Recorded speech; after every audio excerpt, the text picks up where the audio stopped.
La voilà, la toute première condamnation judiciaire pour un labo, pour une injection sur le Covid. Royaume-Uni, procès historique, c'est la presse britannique qui le dit. Résultat retentissant. Maintenant, ils remontent du labo, ils vont au gouvernement, ils cherchent les responsabilités. Et vous avez en même temps une plainte historique également, au plus haut niveau, aux États-Unis. Vous allez voir, je vais vous expliquer le principe. Ça, c'est intéressant parce qu'on voit que, vous savez, la justice est assez lente, mais il y a des processus qui se mettent en place. Et là, on parle de condamnation, hein, de vraie condamnation. Donc, ça y est. Maintenant, il faut importer tout ça sur les autres labos et en France. Et je vais vous rappeler des propos de Véran quand il était ministre de la Santé, qui sonnent très bizarrement maintenant quand on a le résultat de ce procès. Vidéo très importante. N'hésitez pas à la relayer, à la partager, à vous abonner à cette chaîne YouTube si ça n'est pas encore fait, ou à vous réabonner si YouTube vous a désabonné, vérifiez. Hein. C'est le petit clic que vous connaissez, s'abonner en dessous, c'est gratuit, vous cliquez. Vous êtes abonné à la chaîne et hop, les vidéos sont mieux référencées automatiquement par YouTube grâce à votre abonnement à la chaîne. Et je vous en remercie vivement, ainsi que ceux qui mettent des commentaires et des pouces en l'air, bien évidemment. On se retrouve ce jeudi 30 novembre. Il y a encore quelques places, il faut s'inscrire pour Nîmes, grosse réunion publique le soir, 5 € l'entrée simplement, c'est ouvert aux adhérents, non-adhérents, à tout le monde. On vous offre le verre de l'amitié, on prolonge toute la soirée la discussion ensemble, les débats, et les discours, c'est magnifique. Sous la vidéo en inscription, Nîmes, le 30 novembre, Tour de France de la Liberté, ma grosse réunion publique. Bien évidemment, il y a toujours d'ailleurs, c'est quand même en grand rapport avec la vidéo du jour, la pétition nationale contre l'injection obligatoire des enfants, attention. Parce qu'ils l'ont fait au Brésil là sans crier gare il y a quelques jours. Elle est en lien sous la vidéo en description pour signer et relayer. Bien évidemment, nous y allons. Alors, première lourde condamnation judiciaire dans cette affaire des injections. Et je vous explique tout de suite, le premier procès, il y en a deux dans cette vidéo. D'abord, c'est la condamnation d'un vaccin, entre guillemets, une injection, on va dire injection ici, Covid, par la justice d'un bloc au Royaume-Uni. Alors, vous avez un grand article le 8 novembre du Telegraph, The Telegraph, grand journal britannique qui l'explique, dans un grand papier d'ailleurs, le titre « Le vaccin Oxford AstraZeneca », Oxford parce qu'il a été développé aussi avec l'université d'Oxford, était, entre guillemets, défectueux selon un procès historique. C'est dans le titre historique, c'est la presse qui l'appelle comme ça elle-même. Alors, je cite cet article, « Ce produit a été qualifié de défectueux dans le cadre d'une action en justice historique qui estime que les affirmations sur son efficacité étaient largement surestimées. » Autre citation de la justice. Je cite toujours cet article du Télégraphe. Le géant pharmaceutique, donc AstraZeneca, poursuivi devant la haute cour dans le cadre d'une action test, parce que vous allez voir, il y en a plein qui arrivent là maintenant, intentée par Jamie Scott, père de 2 enfants, qui a subi une importante lésion cérébrale permanente qui l'a rendu incapable de travailler. C'est un caillot de sang après avoir reçu l'injection de ce produit-là, donc ce labo-là, en avril 2021. Il avait alors 44 ans. Maintenant, il ne peut plus travailler. Il est papa de 2 enfants. Et dans le même procès, il y avait une deuxième plainte. Cette fois, il y a une personne décédée, déposée par le veuf et les 2 jeunes enfants, je cite, d'une dénommée Alpa Taylor, qui avait 35 ans. Qui est décédé après avoir reçu aussi son injection AstraZeneca. Tout ça, c'est des reconnaissances officielles. Là, par la justice, les liens sont officiellement établis, vous l'avez compris, etc. Alors, il faut savoir que dans la doctrine du gouvernement britannique, il rappelle le Télégraphe, il a été recommandé ensuite de ne plus l'administrer ce produit aux personnes de moins de 40 ans au Royaume-Uni. Dans certains pays, c'était même les moins de 60 ans. Dans d'autres pays, il a été carrément interdit. Car le risque, disent-ils dans le Télégraphe, de recevoir le produit était supérieur aux dommages causés par le Covid. Alors, ce qui est intéressant, c'est que cette première victoire, mais c'est pas simplement une victoire d'indemnisation. Bien sûr, c'est important l'indemnisation, c'est normal, c'est naturel, mais c'est pas que ça. C'est qu'il y a une reconnaissance par la justice d'une histoire du fait qu'il était défectueux avec des mensonges sur son efficacité. Et ça, c'est officiellement, c'est historique. En cela, c'est historique, reconnu pour la première fois par la haute cour britannique. Ça ouvre la voie, écrit le Télégraphe, à 80 réclamations en dommages et intérêts d'une valeur estimée à 80 millions de livres sterling. Donc ça commence, ça y est, ça commence maintenant à peser. C'est, je cite, une action en justice dans le cadre d'un recours collectif qui aura lieu d'ici fin 2023. Là, dans les semaines qui viennent, 80 nouvelles victimes qui vont y aller. On estime que chacune va recevoir en moyenne 1 million de livres. Voilà. Bon. Alors même maintenant, ce qui est intéressant, c'est que c'est pas simplement une question d'indemnisation, parce que les labos ont beaucoup d'argent, même si ils en vendent moins ces derniers temps, et tant mieux. Mais ils ont quand même beaucoup d'argent, ça leur ferait pas très mal. Ce qu'il faut, c'est des condamnations pénales, évidemment, et il faut remonter aussi aux autorités, au gouvernement, et pas pour le Royaume-Uni, mais nous concernant aussi pour la Commission européenne, puisque nous, on est malheureusement dans l'Union européenne. Alors remonter au gouvernement, c'est ce que fait ce procès. Je cite le Télégraphe, « Les victimes et leurs avocats remettent en question le suivi du déploiement de ce produit par le gouvernement. » Je cite toujours, « L'affaire soulèvera des questions sur ce que les autorités britanniques savaient des préoccupations concernant l'injection et sur la manière dont elles ont été traitées. » Donc ça, c'est intéressant. Ils vont interroger forcément le ministère de la Santé, les autorités sanitaires, les autorités du médicament. Ils vont chercher la responsabilité du gouvernement. Je vais vous lire un petit extrait de cet article. Écoutez bien.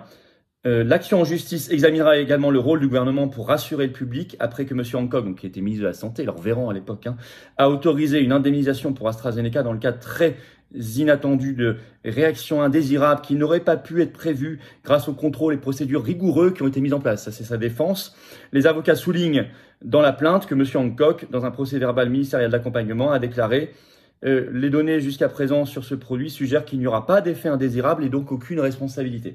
Donc les avocats ont ressorti ce que disait à l'époque leur ministre de la Santé en disant il n'y a pas d'effet indésirable, ce que notre ministre actuel Rousseau dit toujours. Je vous signale, c'était il y a quelques semaines sur France Inter, vous vous souvenez. Mais alors que là on parle de 2020-2021. Mais quand même ça c'est déjà très grave. Donc ils vont chercher cette responsabilité, ils vont tirer le fil. Alors maintenant, ce qu'il faut obtenir, c'est un élargissement de ces actions judiciaires. Maintenant, plus rien ne s'oppose désormais à élargir à Pfizer et Moderna. Bien sûr, il y avait AstraZeneca, Pfizer, Moderna, Johnson & Johnson essentiellement. Et donc il faut élargir aux deux plus gros, Pfizer et Moderna. Et bien sûr, élargissement donc aux labos et à d'autres pays, dont la France. Je vous rappelle, j'ai retrouvé les archives, c'est toujours en ligne, ce que Olivier Véran, quand il était ministre de la Santé, déclarait sur ce AstraZeneca. C'était sur France Info le 22 avril 2021. Écoutez bien. Il disait « Covid-19 », c'est le titre de l'article. Le vaccin d'AstraZeneca est très efficace, c'est mis entre guillemets, martèle Olivier Véran, qui souhaite convaincre les Français d'y avoir davantage recours. Cet article est toujours en ligne. Et Véran disait, je cite, « Il y a des effets indésirables passagers sans gravité ». Et même un mensonge, je vais vous citer un extrait de cet article. Dans de très rares cas, disait-il à l'époque, comme ministre de la Santé, il peut provoquer des thromboses, c'est-à-dire la formation de petits caillots, vous voyez, on relativise, qui peuvent aller boucher la circulation veineuse, mais ils sont très rares. C'est 5 cas environ pour 1 million de personnes injectées, a aussi avancé le ministre de la Santé. Il a comparé, écrit France Info, toujours en ligne, ce risque à celui de faire une thrombose liée à l'altitude lors d'un vol transatlantique. Ce dernier étant 50 fois plus élevé selon lui. Donc prendre l'avion, c'était 50 fois plus au-dessus de l'Atlantique, 50 fois plus risqué que s'injecter ça. C'est ce qu'il disait, c'est consigné sur France Info. Il était ministre de la Santé, 22 avril 2021. Moi, il faut toujours, si vous voulez, ressortir les archives et rafraîchir la mémoire. À suivre, en tout cas, c'est une première vraie victoire. Alors, au même moment, deuxième chose, ça bouge fort également aux États-Unis du côté judiciaire, et ça on le sait par le site très sérieux Bloomberg Law, donc le site de Bloomberg qui s'intéresse à tout ce qui est droit, juridique, procès. C'est tout récent, 12 octobre 2023. Il y a un procès fédéral lancé aux États-Unis contre le ministère américain de la Santé et les services sociaux, donc toutes les agences américaines, les médicaments, etc., sur 3 labos, Pfizer, Moderna, Johnson & Johnson. Et je vais vous lire l'objet de cette plainte. Les personnes qui disent avoir été blessées par les injections Covid-19 poursuivent l'administration Biden. Ça, c'est ce qu'écrit Bloomberg Law, pour un processus de paiement qui, du fait, alors je vais vous expliquer, d'un processus de paiement qui protège les laboratoires pharmaceutiques des poursuites, affirmant que ce processus est anticonstitutionnel et qu'il les prive de leur droit à un vrai procès devant un jury, écrit Bloomberg. Les personnes qui prétendent avoir subi des dommages de Pfizer, Moderna et Johnson & Johnson poursuivent le ministère américain de la Santé et les services sociaux pour son programme d'indemnisation de blessures. Eux, leur angle d'attaque, il est très intelligent et très important. C'est de dire, vous nous empêchez d'avoir des vrais procès parce que vous avez pris des dispositions et des lois aux États-Unis qui enlèvent la responsabilité pénale des laboratoires. Et en fait, dès qu'on est blessé, qu'on est victime, et qu'on est reconnu officiellement victime d'un produit, on a le droit à une indemnisation mais on n'a pas le droit à un procès. Or, on n'est pas d'accord avec ça et on considère que c'est contraire à la Constitution des États-Unis. C'est ce procès fédéral-là qu'ils ont intenté. C'est une question extrêmement importante. Parce que si c'est effectivement reconnu anticonstitutionnel, alors ça ouvre la voie, et vous connaissez le judiciarisme américain, à une foule de procès derrière. Et là-bas, aux États-Unis, souvent, les dommages et intérêts, c'est pas 10 000 euros ou 10 000 dollars, c'est même pas 1 million de dollars, ça peut être des milliards. Et ça met par terre des boîtes. Et il peut aussi y avoir évidemment ensuite des condamnations pénales. Et pareil, on peut, comme au Royaume-Uni, ils sont en train de le faire, remonter, tirer le fil et remonter aux autorités gouvernementales et administratives. Ça, c'est extrêmement important. C'est une première victoire judiciaire, en tout cas au Royaume-Uni, et une première intentée aux États-Unis, très importante. Il faut étendre, je l'ai dit, notamment à la France. Ici, il faut faire la même chose contre la Commission européenne et contre le gouvernement français. Ouais, les deux acteurs en France qui nous ont menti. Et pire que ça, dans des principes de vérité et de justice. Voilà ce pourquoi on se bat. Je suis cette chronique judiciaire, je vous en fais part, et ça doit donner beaucoup d'idées, je le sais, à tous ceux qui sont en train d'intenter des procès, aux très glorieuses et courageuses associations de victimes et à leurs proches. Et je sais qu'il y a des choses qui arrivent. Et nous avons ici de la matière judiciaire extrêmement importante. Voilà. En tout cas, on ne les lâche pas. Partagez cette vidéo, relayez-la. Abonnez-vous, s'il vous plaît, à cette chaîne YouTube. Vous cliquez sur s'abonner. Un petit clic, c'est fait, c'est gratuit. Et la chaîne fonctionnera mieux parce que les vidéos seront mieux recommandées par YouTube si vous êtes abonné plutôt que pas abonné. Donc, grand merci. Le 30 novembre au soir, je suis à Nîmes en réunion publique. Inscrivez-vous, il y a un lien, évidemment. Et je vous attends aux patriotes. Voilà. Je vous attends dans le combat pour la vérité, la liberté, la justice. Il est là, le combat. On le mène ensemble. Séparés les uns les autres, isolés, on n'y arrive pas. Ensemble, on déplace des montagnes et on gagne. Mais il faut venir aux patriotes. Nous, on est là. On est toujours là. Ce 11 novembre, on est dans la rue. On bouge dans tous les sens. On sera toujours là.